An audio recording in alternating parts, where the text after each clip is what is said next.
امیر المومنین حضرت عمر رضی اللہ عنہ کے غلام حضرت اسلم رضی اللہ عنہ فرماتے ہیں کہ میں ایک مرتبہ حضرت عمر کے ساتھ ہرہ کی طرف جا رہا تھا۔ ایک جگہ آگ جلتی ہوئی جنگل میں نظر آئی۔ حضرت عمر رضی اللہ عنہ نے ارشاد فرمایا کہ شاید یہ کوئی قافلہ ہے جو رات ہو جانے کی وجہ سے شہر میں نہیں گیا اور باہر ہی ٹھہر گیا، چلو اس کی خیر خبر لیں اور رات کو حفاظت کا انتظام کریں۔ وہاں پہنچے تو دیکھا کہ ایک عورت ہے جس کے ساتھ چند بچے ہیں جو رو رہے ہیں اور چلا رہے ہیں، اور ایک دیگچی چولہے پر رکھی ہے جس میں پانی بھرا ہوا ہے اور اس کے نیچے آگ جل رہی ہے۔ انہوں نے سلام کیا اور قریب آنے کی اجازت لے کر اس کے پاس گئے اور پوچھا کہ یہ بچے کیوں رو رہے ہیں؟ عورت نے کہا کہ بھوک سے لاچار ہو کر رو رہے ہیں۔ دریافت فرمایا کہ اس دیگچی میں کیا رکھا ہے؟ عورت نے کہا کہ پانی بھر کر بہلانے کے واسطے آگ پر رکھ دی ہے کہ ذرا ان کو تسلی ہو جائے اور سو جائیں۔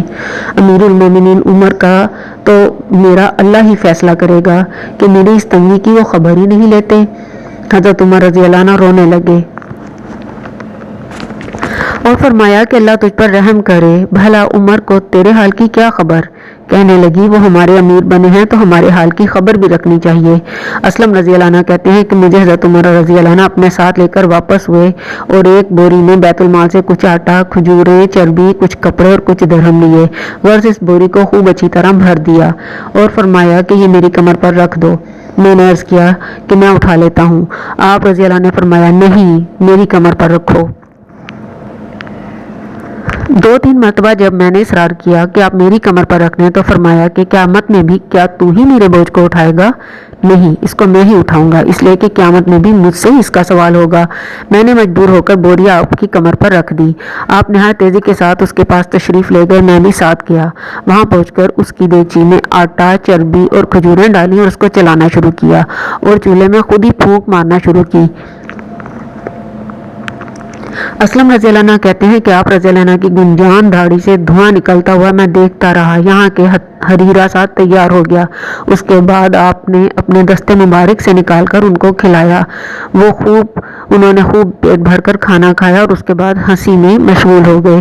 جو بچا تھا وہ دوسرے وقت کے واسطے ان کے حوالے کر دیا۔ وہ عورت بہت زیادہ خوش ہوئی اور کہنے لگی اللہ تعالیٰ تمہیں جزائے خیر دے، تم ہی اس بات کے مستحق تھے کہ عمر کی بجائے تم خلیفہ بنائے جاتے۔ حضرت عمر رضی اللہ نے اس کو تسلی دی اور فرمایا کہ جب تم خلیفہ کے پاس جاؤ گی تو مجھ کو بھی وہیں پاؤ گی۔